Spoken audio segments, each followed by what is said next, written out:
si on dépense une telle énergie, c'est pour mesurer notre action collective en termes de prospection et d'implantation, avec une attention particulière ces derniers temps sur la mesure d'impact également. C'est important, c'est souvent des gros projets qui sont au-delà de la pollution, qui peuvent être consommateurs d'eau, d'électricité, d'énergie au sens large, donc et de terrain. Donc le foncier devient une des rares également. Et puis en même temps, communiquer sur ces chiffres, c'est important aussi pour valoriser le travail partenarial avec vous tous. Et c'est un chiffre qui est un facteur d'attractivité de la France et de la région, voir les retombées presque qu'on peut avoir. Donc voilà en termes d'introduction ce que je voulais vous dire. Je laisse pas plus longtemps le suspense. Donc parole à Swan du coup pour les résultats. Bonne journée. C'est plutôt parole à David. On démarre avec… Parole à David, excusez-moi David, je suis désolée. Pas de problème. Alors, je vais partager mon écran. Hop.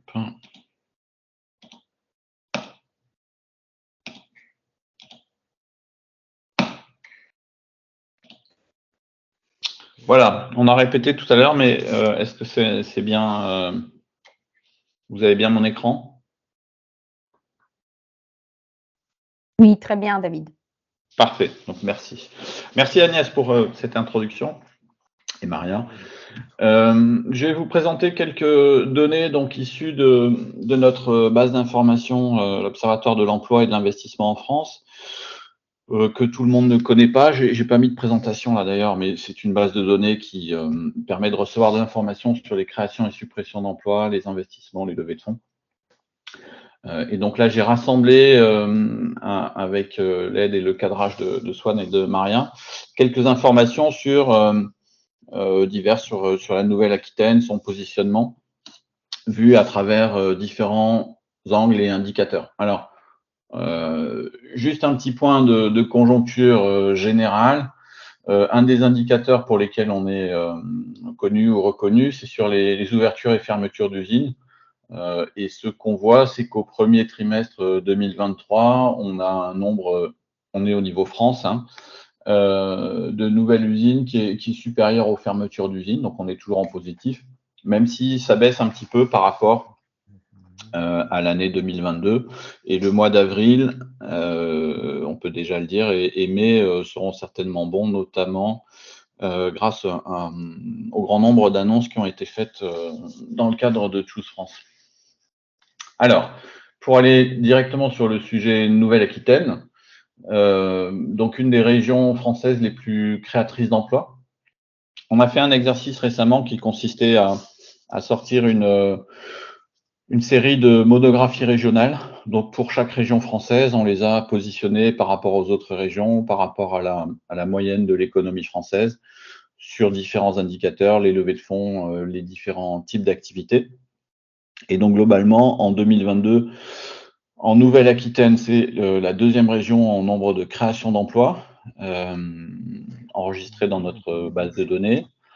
En suppression d'emplois, vous êtes en 9e position, ce qui fait que globalement, vous êtes en 2e position en emploi net. Et si on rapporte ce résultat par rapport à la population active, si on calcule en nombre d'emplois nets créés pour 1000 actifs, vous êtes en 3e position derrière Pays de la Loire et la Bretagne. Là, on parle, je reviens en arrière, toute catégorie d'investisseurs confondus, c'est-à-dire investissement étranger, investissement français et investissements régionaux, tous sont compris dans ce résultat.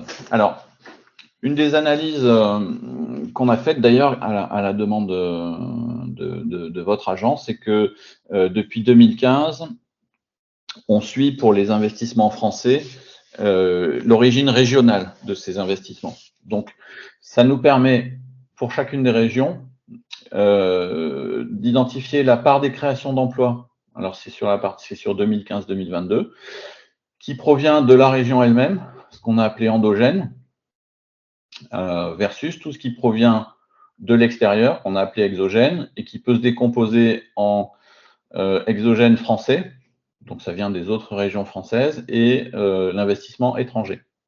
Donc ce qu'on voit, c'est que en moyenne en France, 48% des créations d'emplois qui sont observées dans notre base de données proviennent d'entreprises de la région et 51% de l'extérieur, dont 29% des autres régions françaises, alors c'est souvent des entreprises franciliennes, et 21%, 22% de l'étranger. Ça correspond en gros aux statistiques nationales. Pour la part des investissements étrangers, probablement la part du local est un peu sous-estimée chez nous parce qu'on n'a pas tout l'artisanat, les entreprises individuelles, les toutes petites entreprises.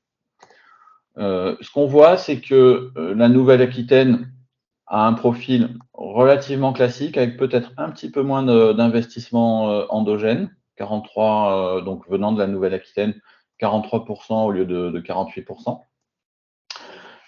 Et un petit peu plus d'investissement domestique, 38% au lieu de 29%, et un petit peu moins d'investissement étranger, 18,4 au lieu de 21,9.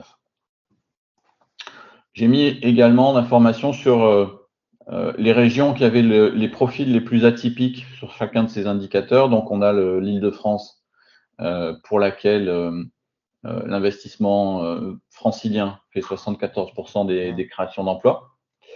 Le Grand Est, qui est la région qui repose le plus sur l'investissement étranger, 34%, ce qui n'est pas forcément le reflet d'une grande attractivité, ça peut être aussi une insuffisance du tissu domestique.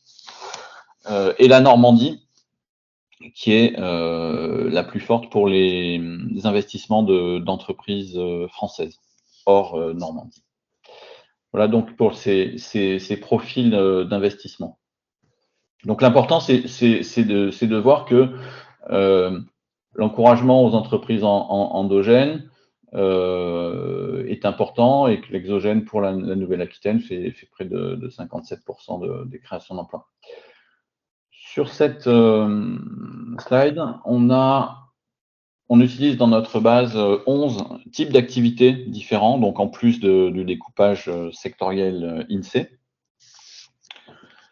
Et donc on a les services, production industrielle, sont des grandes catégories. Point de vente, numérique, centre d'appel, recherche-développement, les activités de siège, la logistique, production d'énergie, traitement des déchets, production agricole et hébergement de serveurs. Et donc sur chacune de ces fonctions, on a essayé de rechercher les 3 zones d'emploi, donc zone d'emploi INSEE, hein, c'est à peu près un tiers de département.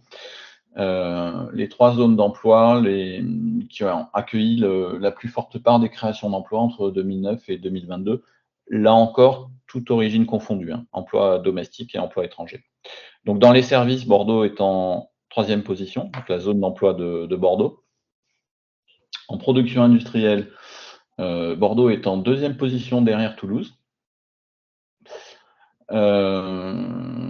Pour les activités numériques, donc tout ce qui tourne autour du logiciel, du développement informatique, des plateformes. Donc énergie déchets, Bordeaux est en 1re position. Et donc sur l'ensemble de ces fonctions et sur l'ensemble des créations d'emplois 2009-2022, la zone d'emploi de Bordeaux est en 3e position, avec 3,4% des créations d'emplois enregistrées dans notre base. Autre critère qu'on utilise dans notre base, Agnès Champalone parlait de la mesure d'impact des investissements. On utilise un critère, alors plutôt pour les investissements industriels, on utilise 6 critères dits de l'usine du futur pour essayer de caractériser la qualité des investissements. Et donc, on va essayer de rechercher si les entreprises qui investissent font des efforts pour l'environnement. Et donc, sur chacun de ces critères, on a mis des exemples de bonnes pratiques ici. Des efforts d'efficacité énergétique, c'est tout ce qui est réduction de la consommation d'énergie. Des efforts de numérisation, donc c'est tout ce qui est utilisation de techniques numériques, donc robotique, laser, dans la gestion de la production industrielle. Des efforts territoriaux, ça c'est tout ce qui est intégration de l'entreprise à son territoire. Alors, ça peut être des subventions à des établissements d'enseignement, ça peut être aussi des engagements d'approvisionnement local, Ça peut être du partage de chaleur pour les data centers, des choses comme ça. Les efforts sociaux, c'est tout ce qui est effort pour les salariés. Ça peut être au niveau de la rémunération, mais aussi des conditions de travail. Et puis la flexibilité, c'est la capacité de faire varier les volumes de production ou la forme des produits.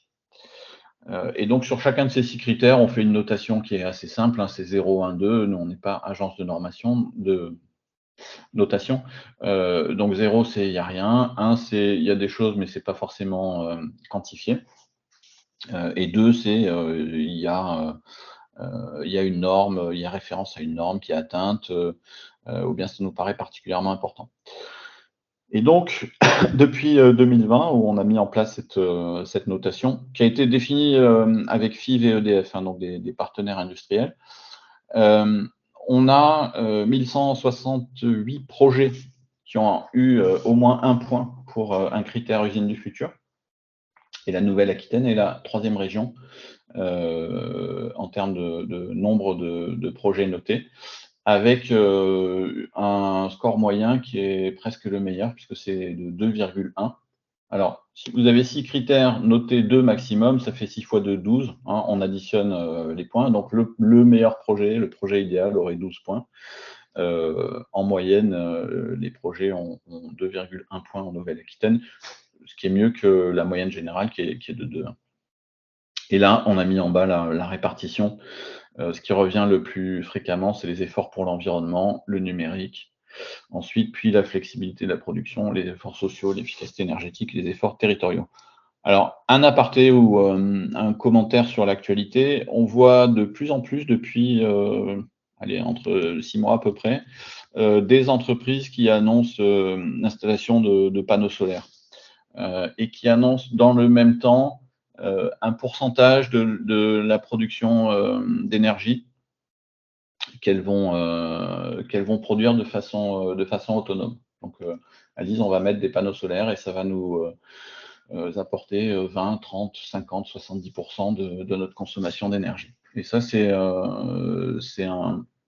une vraie nouveauté et une tendance assez forte, qu'on n'a pas encore mesurée, mais on le fera pour notre prochaine note de tendance. Alors, on a inclus aussi des infos sur l'aéronautique, puisque le secteur a été extrêmement secoué en 2020.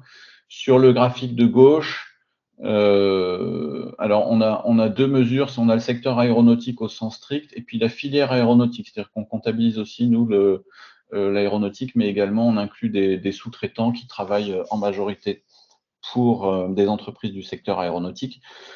Et ce qu'on voit, c'est que le 2020 a été l'occasion d'un très grand nombre de suppressions d'emplois. Et si on regarde à droite, le graphique, ce qu'on voit, c'est que 2020 pour le secteur aéronautique, le graphique cumule tous les emplois créés depuis 2009. Ce qu'on voit, c'est que le choc de 2020 a annulé la somme de toutes les créations d'emplois depuis 2009 dans le secteur. Donc ça a été une vraie tornade. Ce qu'on voit aussi d'ailleurs, c'est que les sous-traitants, l'ensemble de la filière a été moins heurté, ce qui veut dire que la diversification a épargné en partie les sous-traitants. Et ce qu'on voit, c'est donc après ce choc, il y a quand même une forte reprise en 2022. Qui continuera probablement en 2023. Et dans le tableau en bas à droite, ce qu'on voit, c'est que la Nouvelle-Aquitaine a beaucoup moins souffert de la crise 2020 que l'Occitanie, parce que l'Occitanie a perdu en 2020 6876 emplois, alors que la Nouvelle-Aquitaine n'en a perdu que 402. Avec un rebond un peu moins fort, mais bon, c'est normal puisqu'il y a eu moins de pertes d'emploi. Et au final, du coup, ça, sur l'ensemble de la période 2009-2022, ça a beaucoup rapproché la Nouvelle-Aquitaine de l'Occitanie en termes d'emplois nets créés dans le secteur aéronautique. Je pense que la principale interprétation de ça, c'est que l'aéronautique aquitaine est beaucoup militaire et elle a été beaucoup moins impactée que l'aéronautique civile par le choc de 2020. Et là, en bas à gauche, vous avez la répartition des emplois dans la filière aéronautique entre le secteur aéronautique au sens propre qui fait 55% des emplois, mais ensuite on voit qu'il y a des secteurs assez divers, des produits métalliques, de l'ingénierie, la réparation de machines, etc. Petite présentation de deux secteurs émergents qui sont importants. L'hydrogène, donc on voit à gauche là, une forte croissance du nombre de projets annuels, de quasiment 0 en 2009 à une quarantaine de projets en 2021.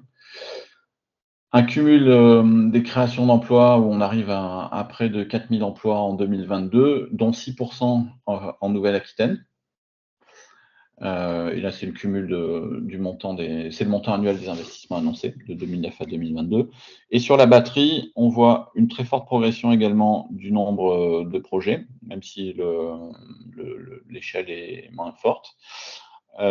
Plus d'emplois, parce que ce sont des projets plus gros, et une part de la Nouvelle-Aquitaine qui est plus importante, avec 14% des 8000 emplois créés au total depuis 2009.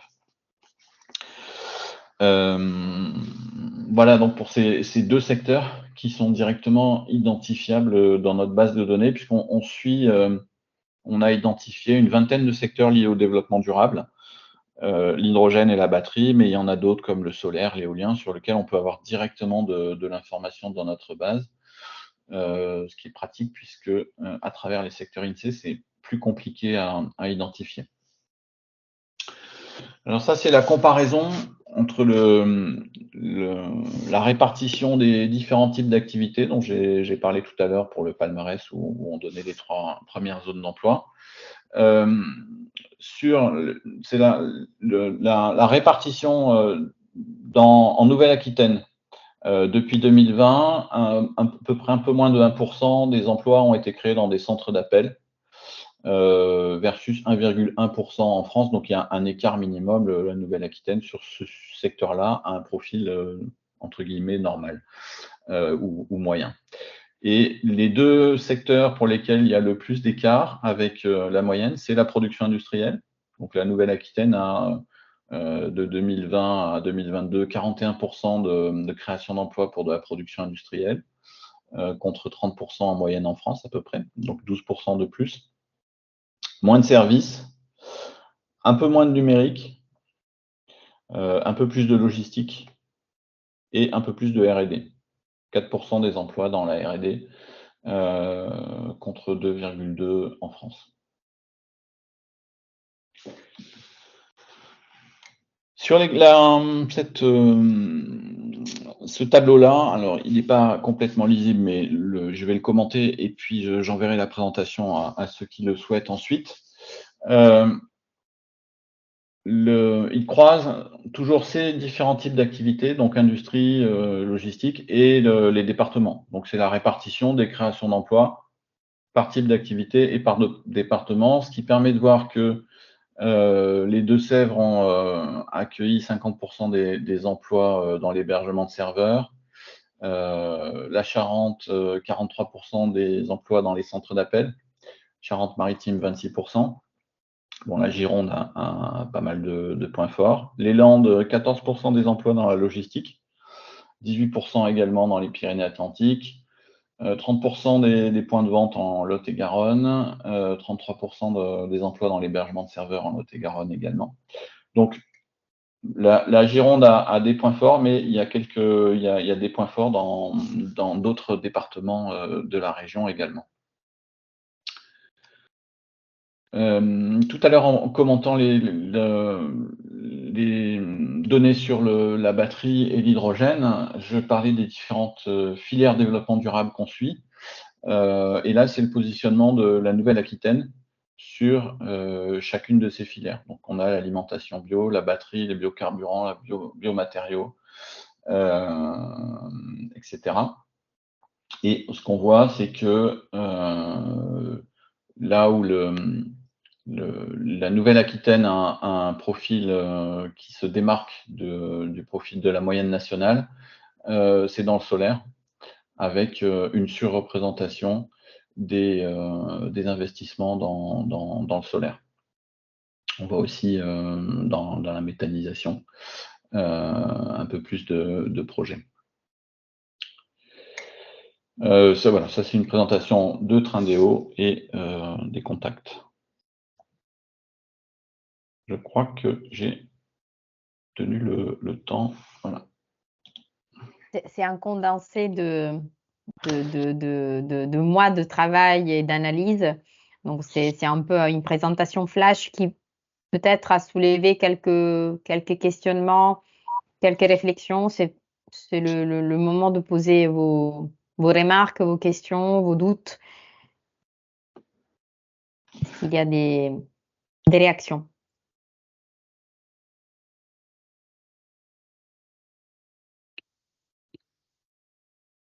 Bon, je n'en vois pas, mais je vais, je vais prendre l'opportunité de vous poser une question sur les tendances 2023. Est-ce qu'aujourd'hui, qu'est-ce que Trendéo peut nous dire sur l'année 2023? L'impression qu'on a, c'est que ça fait 6 à 8 mois que on s'attend à des catastrophes avec la guerre en Ukraine, le blocage de composants et autres, qui ne viennent pas. Et probablement, il y a un élément qui joue un rôle d'amortisseur assez fort, c'est que d'une part, il y a une vraie reprise dans l'industrie. Il y a une prise de conscience des industriels que le fait d'avoir des chaînes de production étirées sur toute la planète, ça avait un coût et ça induisait des risques. Donc il y a ça. Il y a la transition dans le secteur automobile qui fait que 2035 est une date butoir pour les véhicules thermiques, même si l'Allemagne essaie de revenir un peu là-dessus, qui fait qu'il y a tout un appareil productif à renouveler, quel que soit l'état de la demande. Quel que soit l'état de la demande dans l'automobile aujourd'hui, on est obligé de passer au véhicule électrique et d'investir. Donc ça, plus l'hydrogène, c'est autant d'amortisseurs contre des difficultés. Il y a quand même quelques points noirs qu'on voit dans le secteur du commerce notamment et de la grande distribution. Avec des faillites et des fermetures de sites régulières, mais c'est aussi la concurrence du commerce en ligne. Donc ça, c'est un peu structurel. Donc voilà un peu pour les grands éléments. J'ai parlé tout à l'heure du photovoltaïque. Il y a aussi pas mal d'investissements qui se font pour décarboner la production, verdir, et donc c'est pas directement de l'investissement productif ou c'est pas de l'investissement capacitaire, mais c'est de l'investissement pour changer l'approvisionnement énergétique, produire sa propre énergie, mettre en place éventuellement des circuits locaux. Donc il y a pas mal de choses qui bougent dans la façon dont on produit aussi et qui induisent pas mal d'investissements. Voilà un petit peu en vrac les tendances du moment.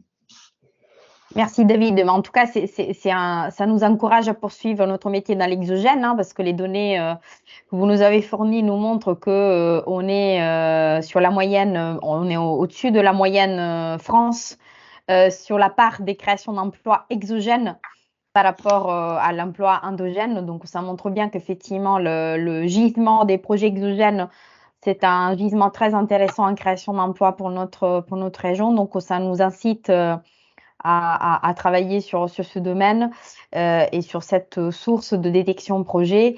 Et là, effectivement, on a quelques billes sur les secteurs. Évidemment, après, il y a plein d'autres variables, dont le foncier et l'écosystème autour pour pouvoir attirer des projets de ce type, mais ça donne quand même des directions sur les secteurs dans lesquels il faudra créer des propositions d'offres d'implantation à valeur ajoutée. Sur ça, s'il n'y a pas d'autres questions qui sont arrivées entre-temps. De toute façon, je reste là. Si jamais il y a des questions Voilà. après la présentation de Swan, on pourra y revenir éventuellement. Voilà, on vous oblige pas à poser des questions, pas de problème. Du coup, je passe le micro à Swan pour la deuxième partie du webinaire.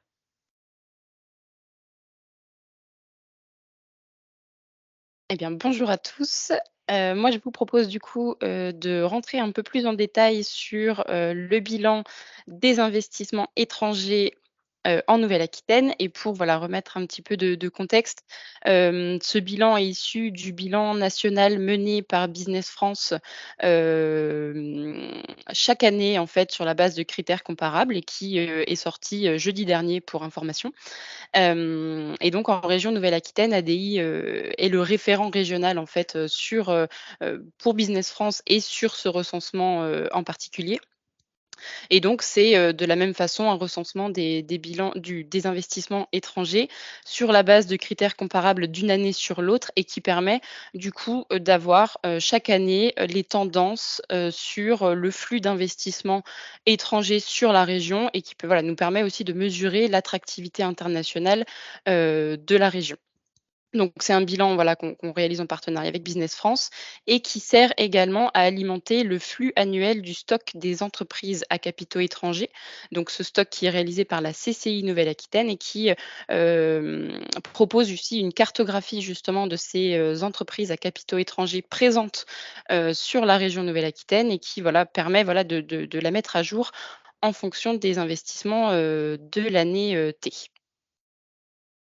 Donc pour remettre, toujours un peu plus, de contexte et rappeler rapidement la méthodologie qu'on utilise. Donc c'est, un recensement au fil de l'eau des décisions d'investissement, que ce soit des investissements que, notre équipe accompagne ou que notre réseau, donc que ce soit les agences Invest ou, les services développement économique, des collectivités. Voilà, on recense tous ces investissements, qu'ils soient accompagnés ou non et on complète également par une veille dans la presse des décisions d'investissement, d'entreprises étrangères.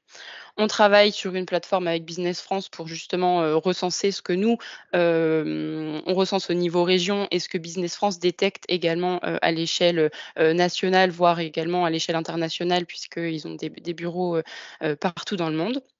Et puis ensuite, vers la fin de l'année, on vérifie ces données en rappelant directement les entreprises ou en travaillant justement avec nos partenaires pour vérifier notamment le nombre de créations d'emplois à horizon de 3 ans. Et puis, c'est le cas aujourd'hui, ensuite on analyse et on publie les données afin de pouvoir les exploiter ensuite. Au niveau des investissements qui sont comptabilisés, on a 3 grandes catégories d'investissements. La première sont les créations de nouveaux sites sur le territoire, donc une entreprise qui n'était pas déjà présente et qui a décidé de s'implanter, sur le territoire. Mais on comptabilise également les extensions de sites, donc on appelle des réinvest en fait, des entreprises qui sont déjà là depuis plusieurs années et qui, pour une raison ou une autre, ont décidé de réinvestir et de créer des emplois supplémentaires sur un site déjà existant.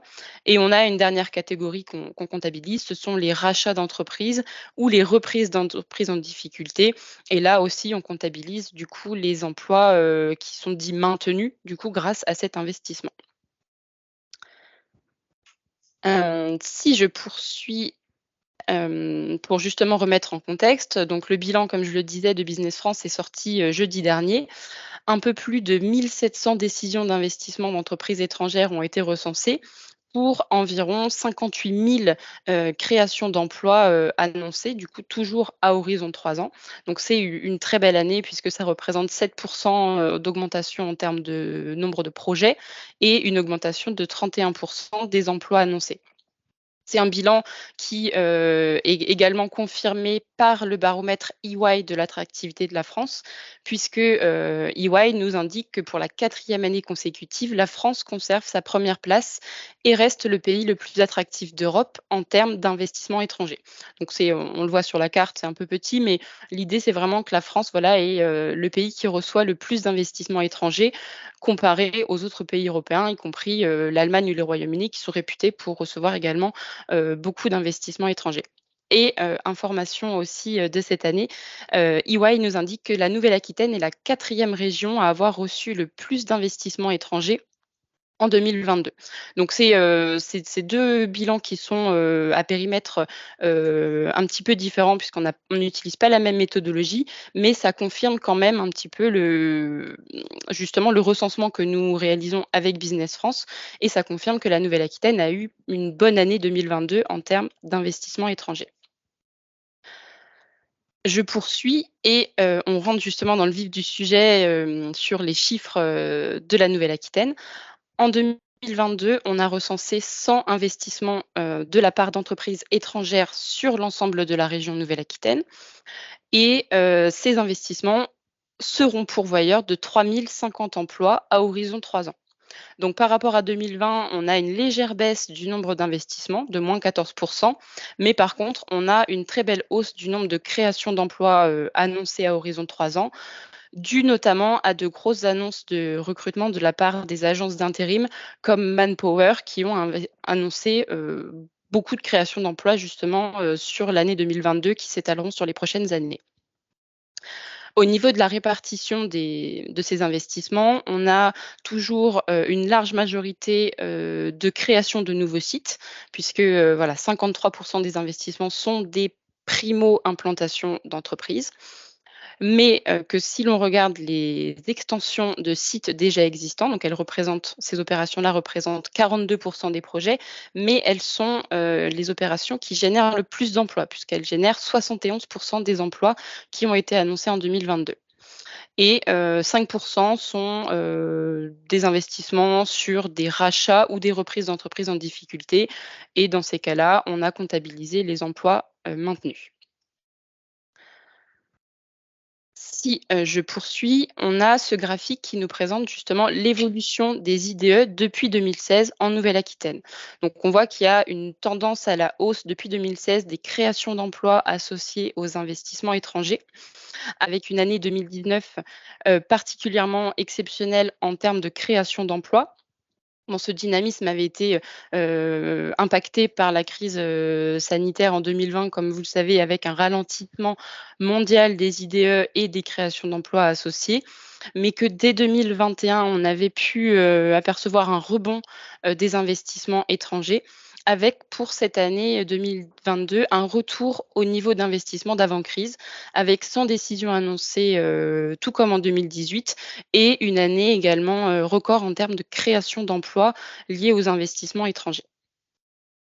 Si je poursuis et qu'on parle maintenant de la provenance des investissements étrangers en Nouvelle-Aquitaine, on a, comme l'année précédente, un podium et une première place qui est occupée par l'Allemagne, avec 17 projets comptabilisés sur le territoire. Donc c'est équivaut à l'année 2021 où elle était aussi premier pays investisseur. Elle est suivie par les Pays-Bas et par le Royaume-Uni. Au niveau du reste des investissements, on a une très, très grande majorité des investissements qui sont en provenance des pays européens, puisque 82% des investissements de 2022 sont en provenance de la zone Europe.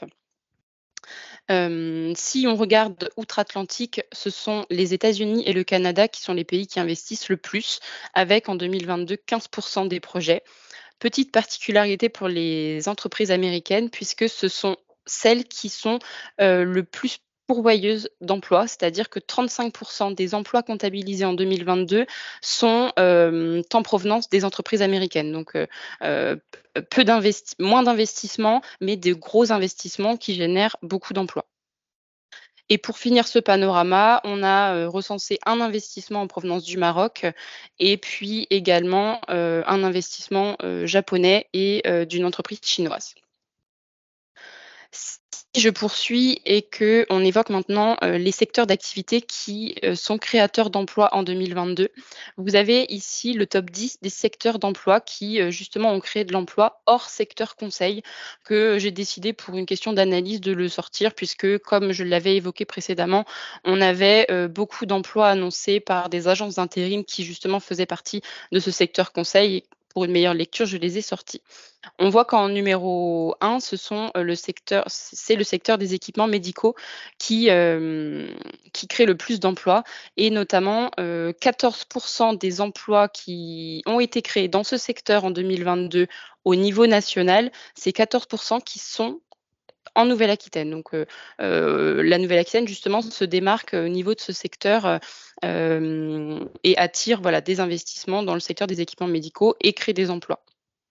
Secteur numéro 2, ce sont les matériels aéronautiques, navals et ferroviaires. Donc on voit, comme justement ça confirme ce que David disait juste avant, que ce secteur-là retrouve du dynamisme et retrouve aussi son niveau d'avant-crise, puisque là, on a comptabilisé 213 créations d'emplois en 2022 et donc qui vont s'étaler sur les 3 prochaines années. Donc c'est plutôt bon signe.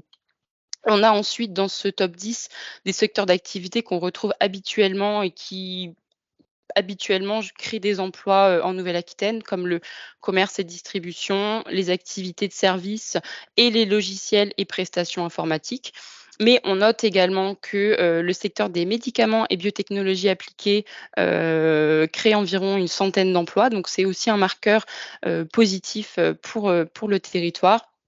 Et puis, la chimie, plasturgie également avec environ 80 emplois annoncés à 3 ans qui montrent aussi, un certain dynamisme, au niveau régional.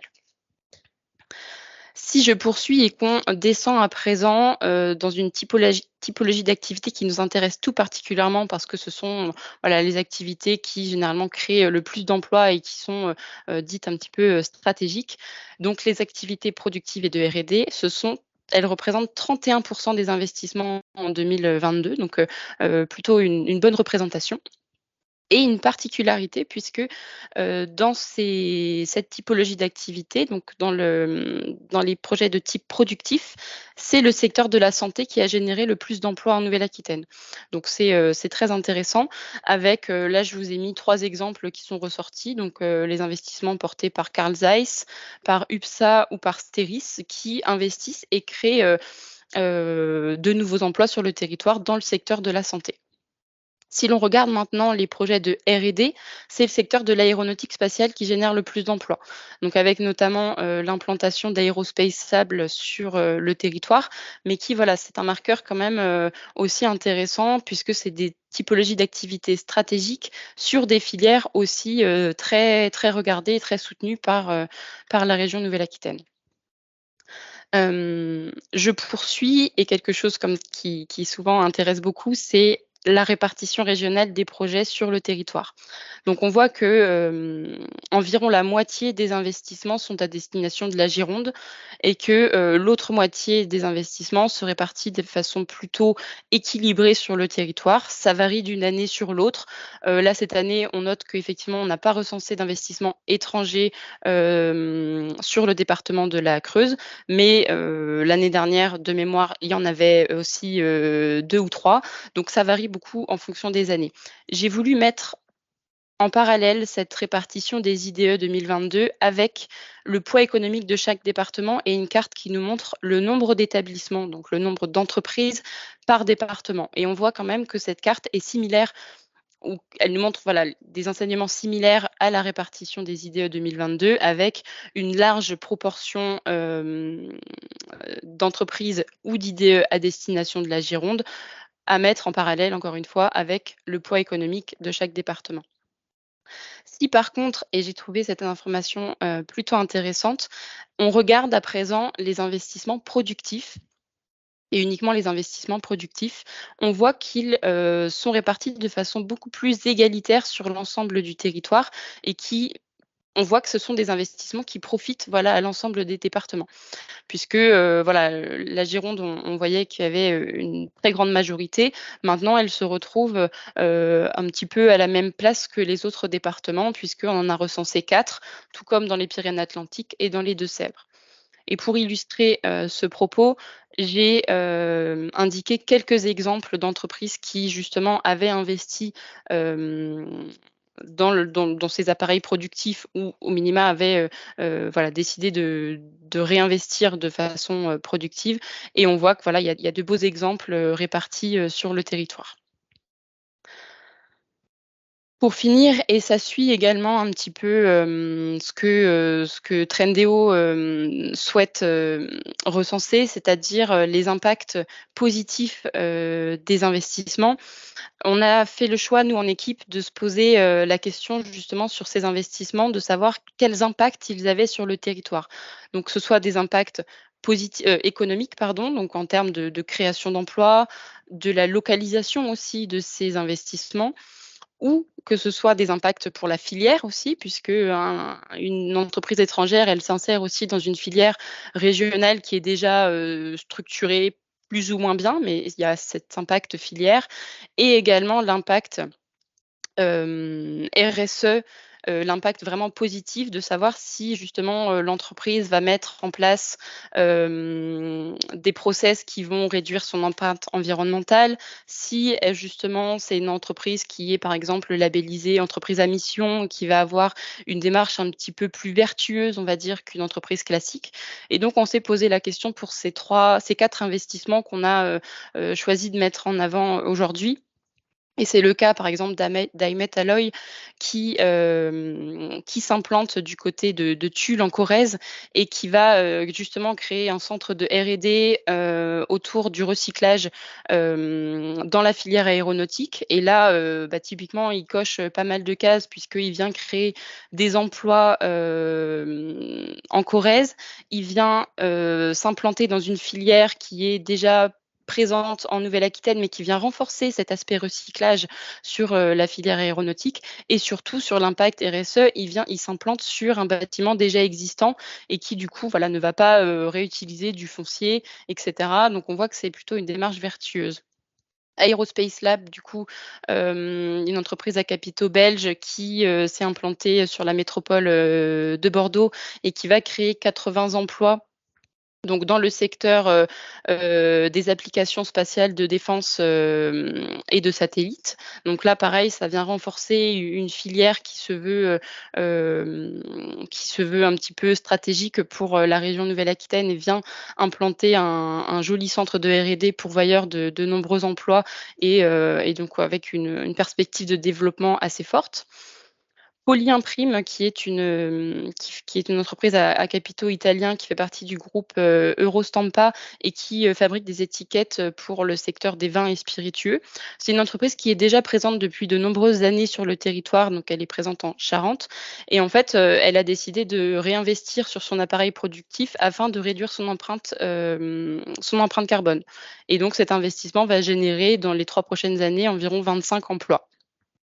Et puis pour finir, Carl Zeiss qui, donc a une entreprise à capitaux allemands qui est présent, depuis longtemps également du côté de La Rochelle à Périgny, qui a fait le choix, de réinvestir sur son site et pour des questions de place, a dû recréer un nouveau site, à proximité de son site déjà existant et pour justement limiter son empreinte, foncière, et du coup environnementale, a décidé de créer un site en fait, à étages. Donc c'est-à-dire que voilà, ils vont, créer un bâtiment sur plusieurs niveaux pour justement utiliser le moins de foncier possible et pouvoir, quand même, progresser et continuer à investir.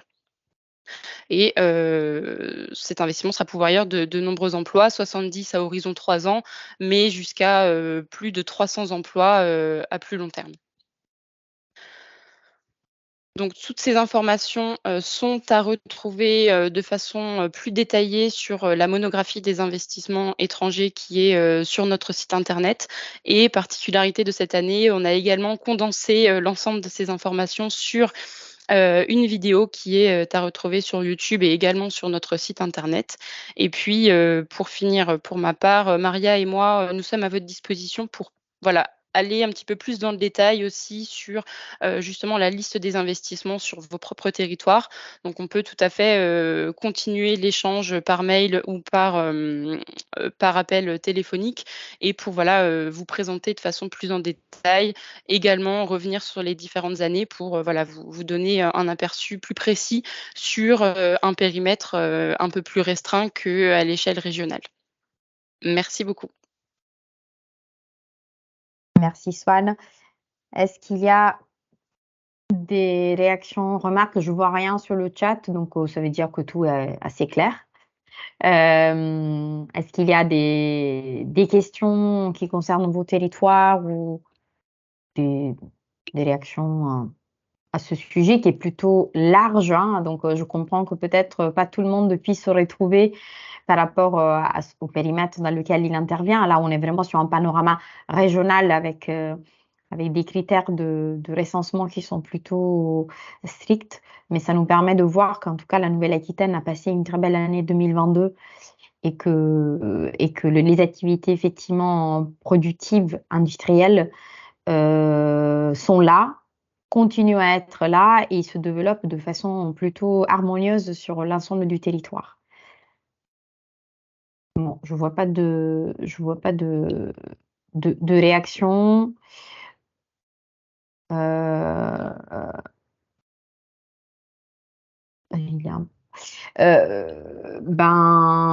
Peut-être une chose à remarquer sur ce travail, c'est la présence de projets d'extension. C'est quelque chose sur lequel on attire souvent votre attention.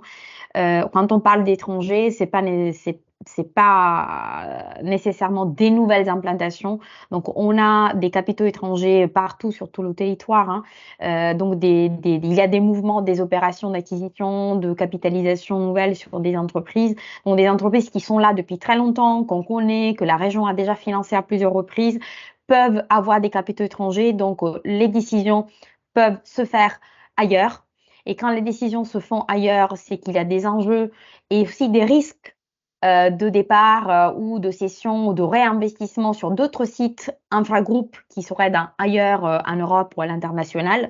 Donc nous, on est très sensible à tous ces comptes étrangers qui mijotent un peu en silence des opérations de réorganisation des sites, de modernisation de sites, aussi de coupure de certaines activités, de réduction de salariés. Donc parfois, disons que l'intérêt, c'est d'être le plus proche possible de ces entreprises, d'ouvrir un dialogue pour arriver le plus en amont possible sur ce type de réflexion stratégique qui sont menées ailleurs qu'en France.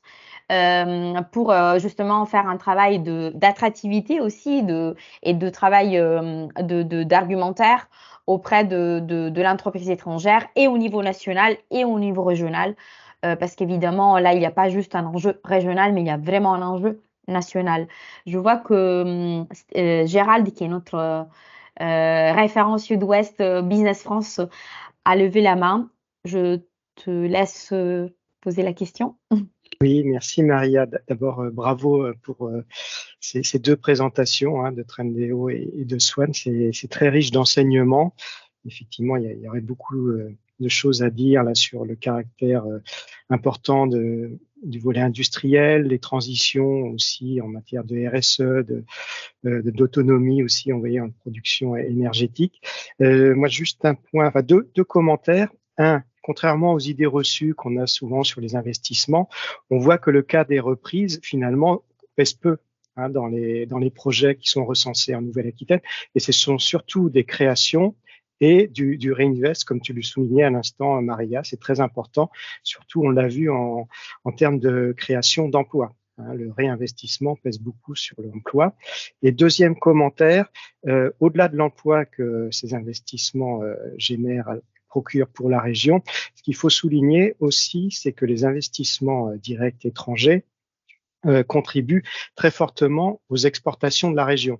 Au niveau national, 30% des exportations de la France sont le fait de sites d'entreprises détenues par des capitaux étrangers. Et c'est vrai aussi en Nouvelle-Aquitaine, c'est-à-dire ces investisseurs étrangers non seulement contribuent à l'activité économique de la région, à la création d'emplois, mais aussi sont source de commercialisation et d'exportation pour la région. Merci Gérald, qui est notre allié. Mais vraiment bravo pour cette double présentation, c'est vraiment très intéressant. Merci. Je vois Antoine Yel. Je vous en prie. Oui, bonjour. Merci pour la présentation. Antoine Yel, donc je suis le directeur développement économique de la communauté de communes des Luys-en-Béarn dans les Pyrénées-Atlantiques. Et je me pose la question de la situation de la région Nouvelle-Aquitaine par rapport aux investissements espagnols en France, de par le caractère frontalier de la Nouvelle-Aquitaine avec l'Espagne. Est-ce qu'on observe une tendance particulière et peut-être une comparaison avec l'Occitanie? Aujourd'hui, l'Espagne, c'est vrai, c'est pas un pays qui ressorte. Même si on est sur un territoire frontalier, on a de temps en temps des projets, notamment dans le spatial, dans l'aéronautique, un peu dans de l'agroalimentaire, je dirais, sur les territoires frontaliers de la Nouvelle-Aquitaine. Mais ça reste un pays qui a quand même souffert beaucoup. Et on a vu récemment une présentation justement du bureau Espagne Business France à Madrid qui nous disait qu'il y a effectivement une attente déjà par rapport aux élections. Donc là, ça stagne. En ce moment, il y a un peu un attentisme qui se crée par rapport aux élections régionales. Mais ça n'a jamais été, en fait, depuis des années, peut-être il y a une dizaine d'années, on voyait beaucoup l'Espagne. Mais c'est vraiment un pays qui est très marginal dans les investissements, soit peut-être parce qu'ils se font de façon home office. Au début, on est vraiment sur une découverte territoire. Donc, en fait, ils font une domiciliation, mais pas forcément enregistrée. Donc, on est sur du flux gris, si on peut dire comme ça. Donc, on ne sait pas vraiment quel type d'implantation. Et puis, peut-être sur les implantations productives, ils préfèrent rester en Espagne. Plutôt qu'aller en France, on est trop un pays. En fait, il y a un peu un côté positif d'être frontalier, mais aussi négatif pour les activités industrielles, parce que c'est pas un réel avantage au niveau de l'implantation européenne d'aller en France. Ils vont choisir d'autres types de pays. Mais sur les activités de service, en tout cas logistique, on est plutôt sur des implantations light qui sont peut-être pas suffisamment traçables par nos recensements. Mais c'est une information on peut regarder de près si vous voulez. Parce que justement, on travaille, nous, sur des données, donc on peut les manipuler, on peut les regarder de façon différente. Donc, si c'est un point qui vous intéresse, on peut vous donner cette donnée pour le Béarn. Ok, je me le note. Juste un complément sur ce sujet. Oui. En utilisant justement nos informations dans les investissements français sur la région d'origine de la maison mère, on s'était rendu compte qu'il y avait très peu d'effets de proximité. C'est-à-dire que en région Bretagne, il y avait moins d'1% des créations d'emplois qui venaient de Pays de la Loire et vice-versa. Alors qu'on aurait pu s'attendre à ce que entre Nantes et la Bretagne, il y ait des liens. Et en réalité, très très peu. C'est-à-dire que l'effet frontière entre les régions joue apparemment assez peu pour la dynamique. Oui, ça ne m'étonne pas. À part peut-être les services un petit peu tertiaires, mais c'est très léger. Ouais. Est-ce qu'il y a d'autres questions? On a démarré à 11h03, il est 12h03. On a gardé le temps imparti. S'il n'y a pas d'autres réactions, je peux clôturer cette session de webinaire. Merci à tous pour votre attention. Merci à David d'avoir été notre allié dans cette présentation. C'est une nouveauté d'associer des partenaires externes. À disposition, nos coordonnées sont là. N'hésitez pas à nous rappeler à tout moment. On est un service public et on est là pour répondre aux questions qui concernent l'implantation exogène. Merci et bonne journée. Au revoir. Merci, au revoir. Bonne journée. Au revoir. Au revoir.